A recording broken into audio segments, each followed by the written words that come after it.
StreamYard Social. This is a presentation of Northeast Streaming Sports.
Happy Wednesday. No, it's not Friday yet, even though I got my guy here, B. Strilla, from Friday Night with the Fellas. I hope everybody is doing amazing.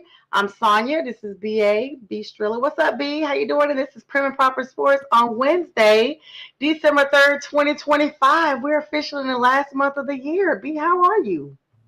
Oh, I'm good. What up, though? How are you doing? What up, though? Listen, everyone probably knows. So we are live, y'all. So come on in and say hey. I actually wrapped up that first midterm last night. I have one more.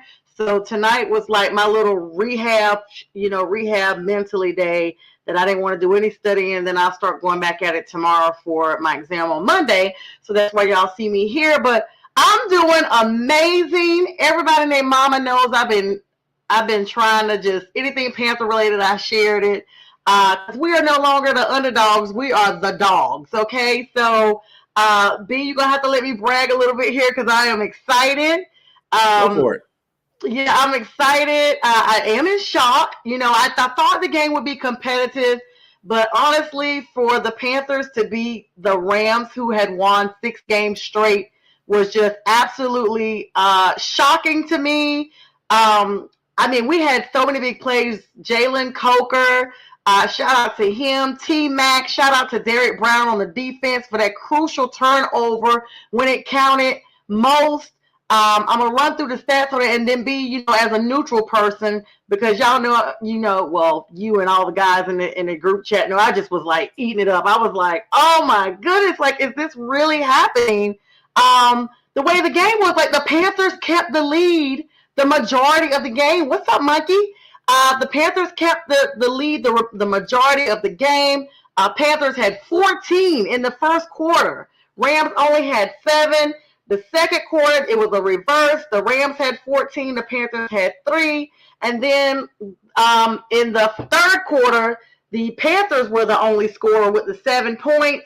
And then the fourth quarter, both teams scored 7 apiece. But why in the world would Sean McVay eat up all his timeouts with more than 2 minutes left on the clock? To me, that's what shocked me, and especially with the Panthers coming off of the unfortunate loss to the garbage 49ers. We bounced back. What's up, Steve-O? I see you. We bounced back because everyone just knew 20-9 off the 49ers. It was going to be, they thought it was going to be another Buffalo fest, but they forgot Bryce was back. It wasn't Andy Dalton. It was Bryce. And as the Rams say, whose house? Panthers house. Big game for everybody. Thank you, Steve-O. I appreciate it. I guess because, you needed us to knock them off so you guys can move on up. Matt Stafford, quarterback, of course, for the Rams. He had 18 out of 28 for 243 yards, 2 touchdowns, but he also had 2 interceptions. He was coughing up that ball for the Panthers defense. We got tired of everybody talking trash about us during the offseason, about our defense being so bad. Now we're in the top, like one of the top performing defenses. Matter of fact, on the offense, we are the number one, 4th-and-1 converting team in the league right now. We're also one of the top teams in third down conversions right now. And we're on the bye. We're taking a week off. We deserve it. We have the toughest NFL schedule for the remainder of the season. We see all former quarterbacks except for once. And that's when we go to New Orleans on December the 14th. I will be there. And then we face Baker Mayfield, former Panther, Tampa Bay twice. We right now are tied for the division's championship for the South.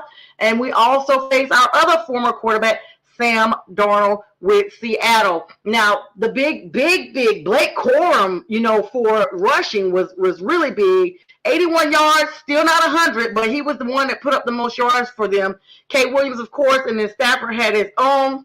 But then for the Panthers, it was just no match. Bryce was 15 out of 20. 15 out of 20. Like, he only missed 5 completions that whole game. 206 yards, 3 touchdowns, count them, 0 interceptions. He was sacked twice, and the Rams thought they were really doing something with Byron Young. He's a friend of one of my friends that I know, Georgia boy. Listen, it didn't matter what y'all did because we got it done. Chuba Hubbard, 83 yards, 17 carries. Rico Dowdle, not as much, 58 yards. That lets you know we're just not really ready to let go of Hubbard yet. We still clearly need him. 18 carries. Bryce Young himself had 5 carries and 23 yards. Jalen Coker, big pull-up. Him and T-Mac, big pull-up. Jalen had 74 yards, 4 receptions, and he averaged 18.5 on that. 33 long, really, really good. T-Mac had 43 yards and 1 reception. For both of Jalen and T-Mac had touchdowns. So did Chuba Hubbard. And like I said, shout out to Derrick Brown on the Panthers defense. We hope Roseboom gets well soon because he's a big crucial part to the Panthers D that was not out there, but Derrick Brown was the difference maker with that crucial turnover. So being that I went through all that, why would the Rams eat up all of their timeouts with over 2 minutes and 30 seconds still left on the board? Well, you got to understand, he understands his quarterback.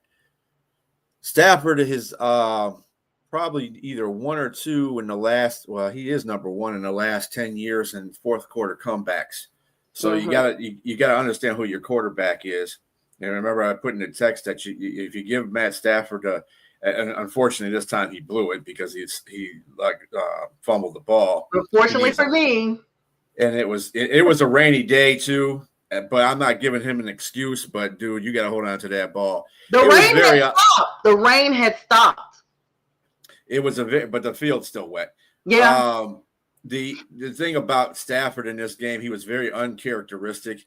He had went through 10 games without throwing an interception until this one, which he threw 2.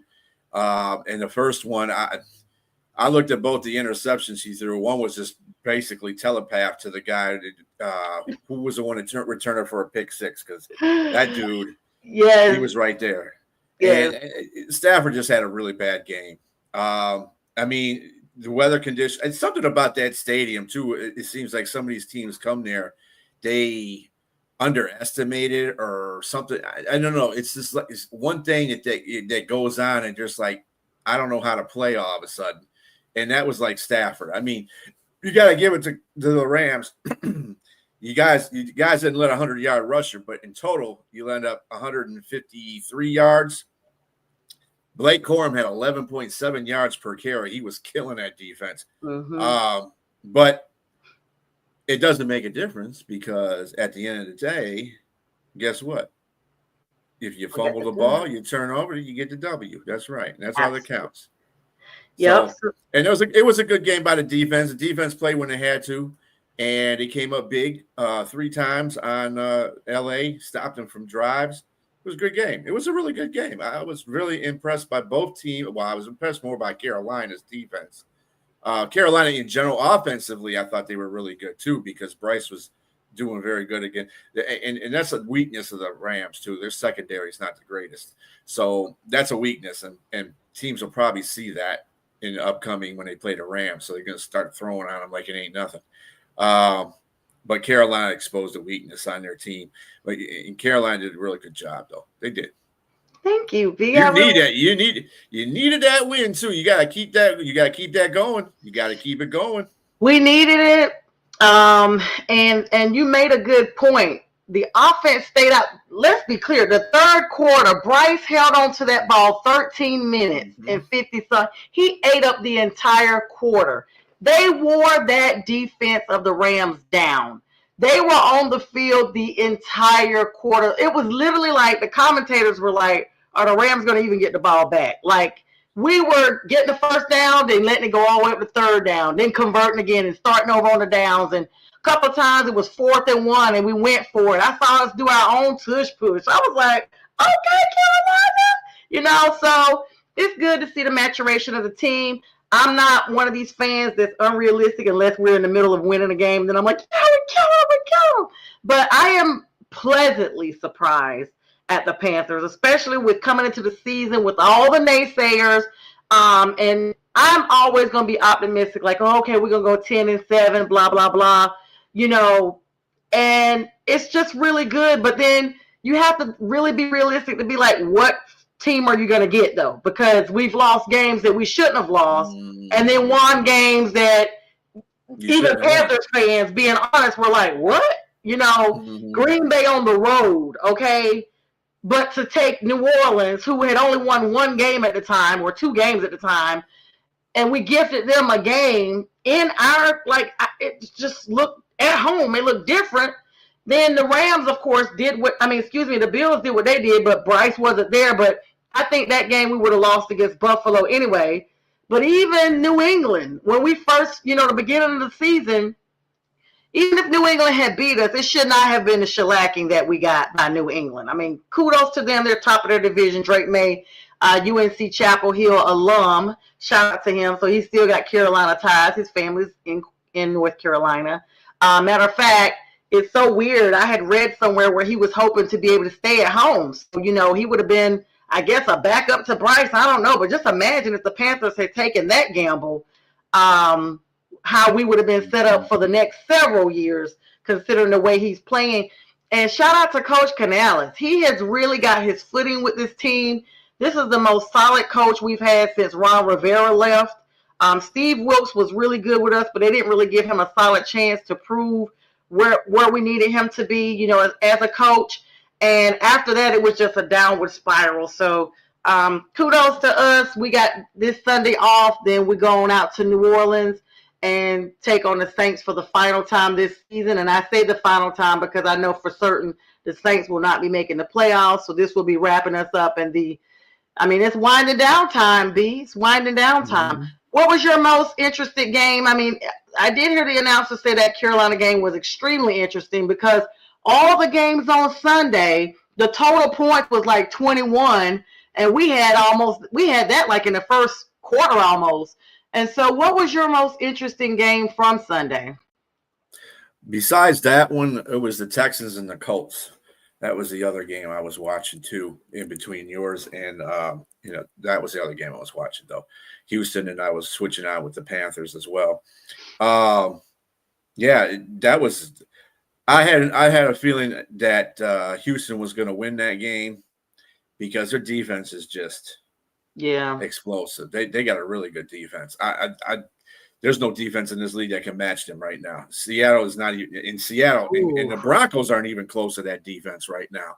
They might have a lot of sacks, but they don't have they can stop you every way, which way they can. When they need to make a stop, they make that stop.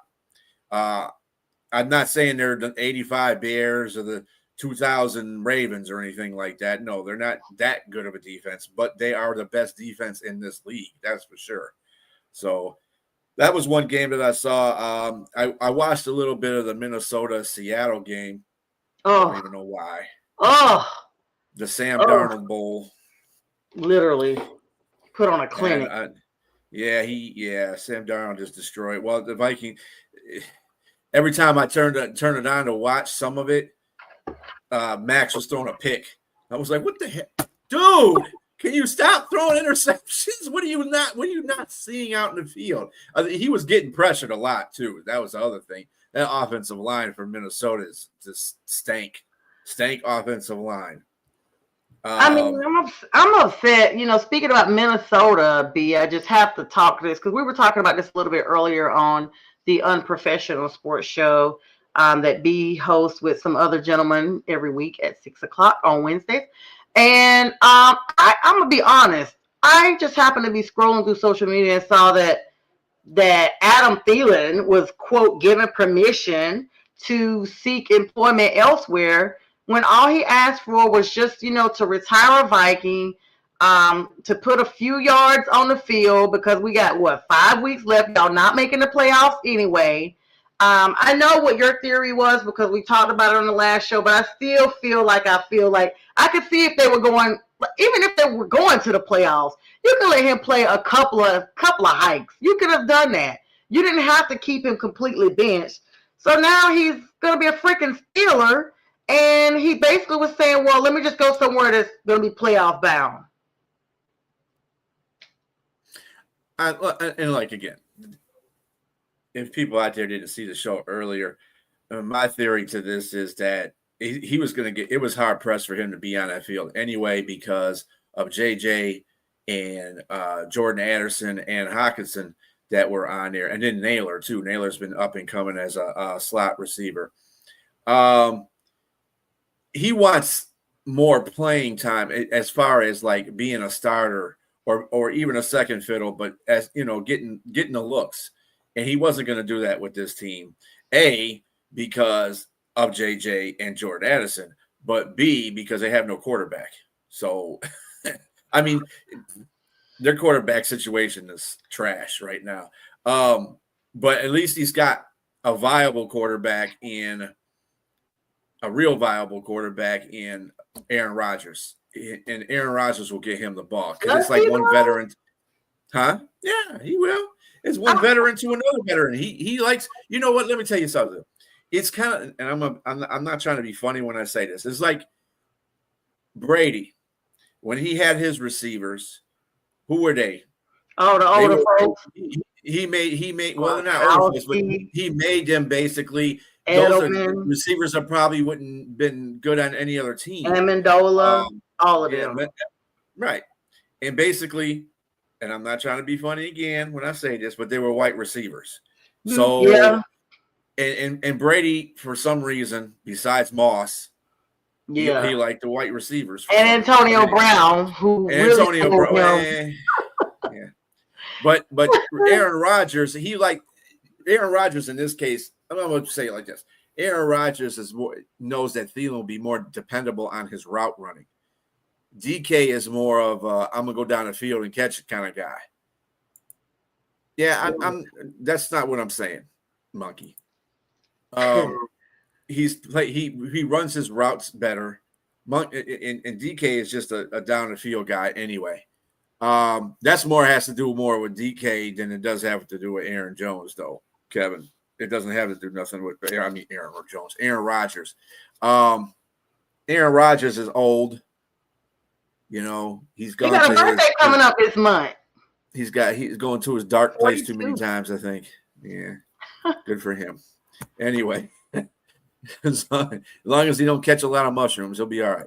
Right. I mean, I guess I'm vested in it though, B, because Thielen asked to leave the Panthers. That's the caveat for me. You had a job with the Panthers. No, it wasn't really number one, because they got T-Mac and Coker in there, Xavier Leggett. They got a lot of people to be there. But he was still playing like certain down. He was still coming in. He wasn't completely benched. And he asked, hey, can I, I'm seeking a trade to go back to Minnesota because that's home for me. And that's where I want to play my final downs. And so we were like, okay. And I mean, I was disappointed because I'm a Thielen fan, even when he was with the Vikings and then he came to Carolina. And before I could even get his jersey, he was gone. And yeah, I mean, you got to remember something too. Different circumstances with Carolina. You had a lot of rookie guys on there, Coker included. You had T-Mac on there. You had Xavier on there. Xavier was just coming around. He's just starting to come around. So him leaving that was probably the best thing for the Panthers at the time because got all them guys involved. And that's what they need. They need their young trio to step up, and that's what they've been doing pretty much.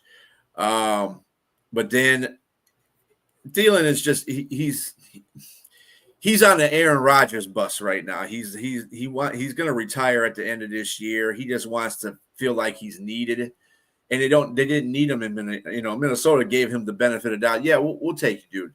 Ain't no problem, because we got a lot of respect for you. We know your family loves it here. Blah blah blah. They probably told him, we probably won't play you too much though. And then after a while, when you're sitting on a bench and you're like, I'm a professional, I need to do something out here. At least put me in for any kind of play. Yeah. And it's like they just had no room for him on there. So, they granted his wish and going, seeking another, letting him go so he can go play with the Steelers. And that's fine. I mean, I don't think there was any disrespect by Minnesota. I think they really appreciate Thielen for all the things that he did when he was there. And he's a good guy. Like you said, he's a good guy. And then Thielen ain't going to no damn Buffalo. You got Darius Slay. Anyway, Thielen, he's gonna be, I think going to Pittsburgh might be a really good thing for him. And I think Pittsburgh might actually do some things with him on that field. They might benefit from him being there. Because DK is like, I've been saying this the whole time. DK is a freakishly good athlete. The problem with him is his mentality. If you don't start getting him involved in the game early, he's dookie after that. He won't catch balls. He won't block. He won't do nothing. And you're too talented to be in that situation to me. And that's why I used to really like DK, because I thought he was the next Calvin Johnson. He's fast. Yeah. He's as big as Calvin Johnson. Yes. He's got good hands. But then once I started seeing his work ethic going on into games, I was like, dude, you can't do that. It's like sometimes, I remember one play, they were playing in Arizona, Seattle was, and the quarterback, I think it was Wilson at the time. Was it Wilson at the time? Or was it Geno? Oh, it was probably Geno. Geno threw an interception, and the guy was running it back for a touchdown, and you saw this flash coming across the field. That was DK. He made the saving tackle. So they get a touchdown. But he does that. It's like you see the streaks of, awesomeness in him. And then it's like the rest of the game, he puts like 5% into the game. So it's good to have Thielen there, because maybe Thielen can ground him a little bit, because there's certainly nobody else on that team that's going to ground anybody, because they're all younger than DK, first of all. And they're not great receivers. They're, mid receivers on that team. Roman Wilson isn't even started coming out yet, and they really don't even throw to him. It's either DK or the tight ends.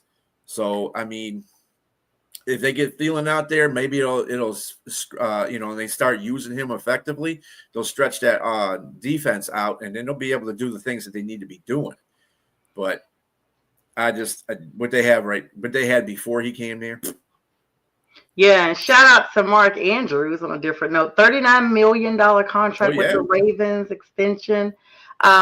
This is an abbreviated show tonight, guys, so we're going to be wrapping up here soon. But B, I want to talk to you about tomorrow night's big game with your Lions and the Cowboys. Sure, that is a highly anticipated game, yes.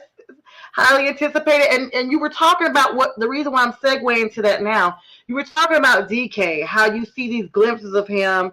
And I remember a similar conversation against a new minted Cowboy, George Pickens, how he was in Pittsburgh. And now he seems to have literally helped that franchise turn their season around. They were 3-7 a few weeks ago. Now they are absolutely good.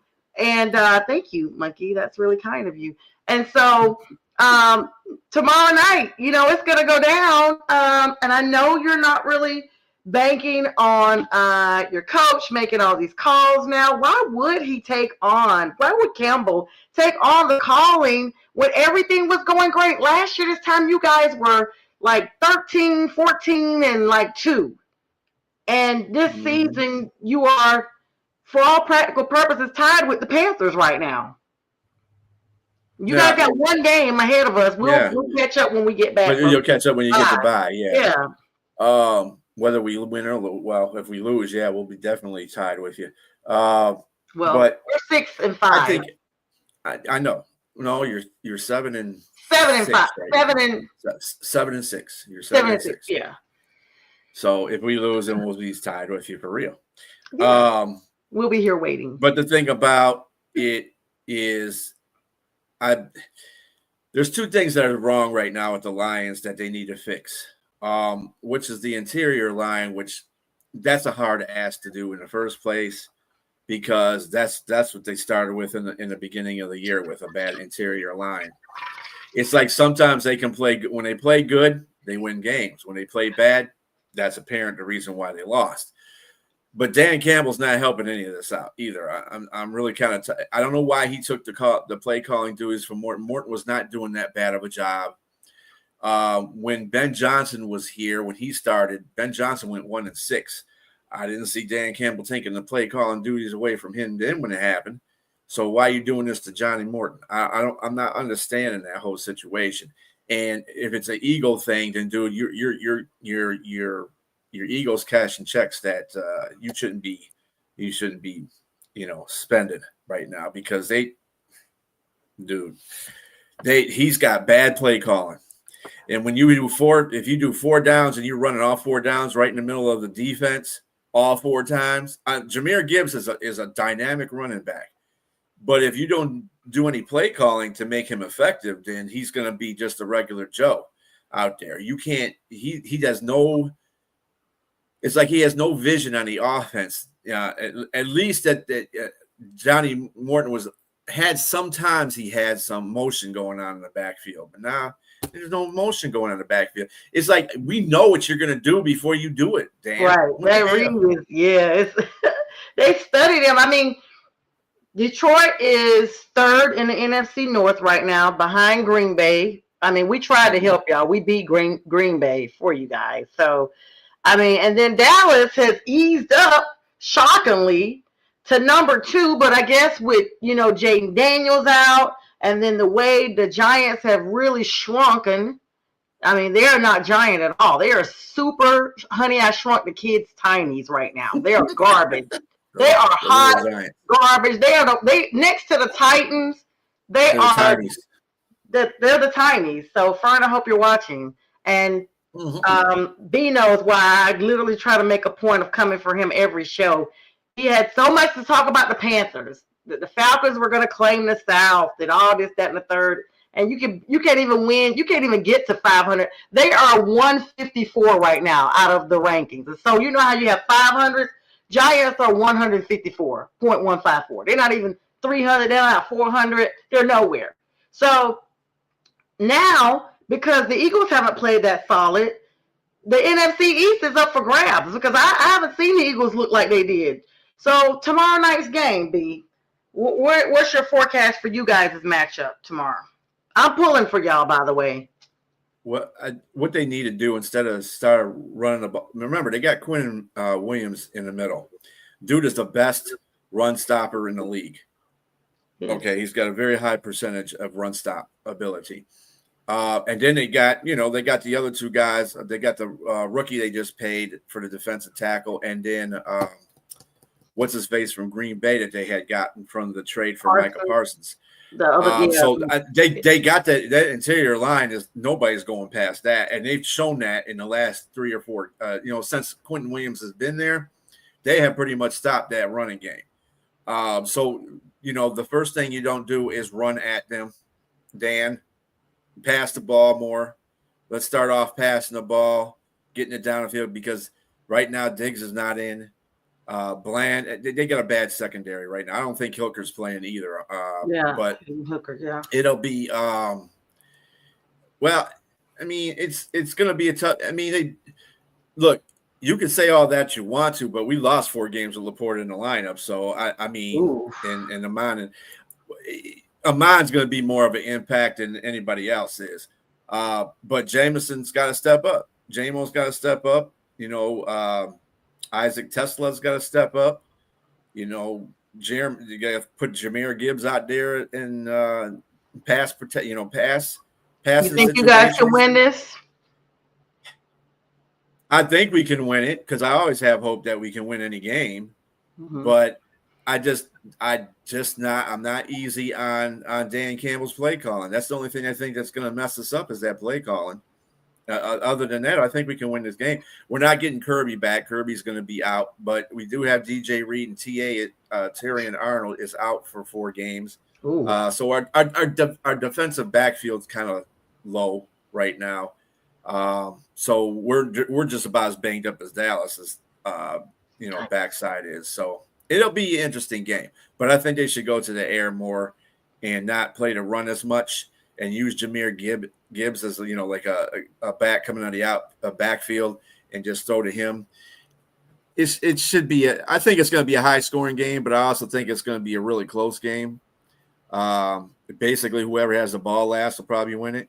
And usually these games with Dallas in Detroit are anyway, say from last year. Last year we destroyed them, but that was with a whole different team, really. And it's shocking y'all get to play them back to back like that too. They usually alternate divisions from the East and South and all that. But yeah. Okay, well, good. Hey, good thing. Hey, good thing.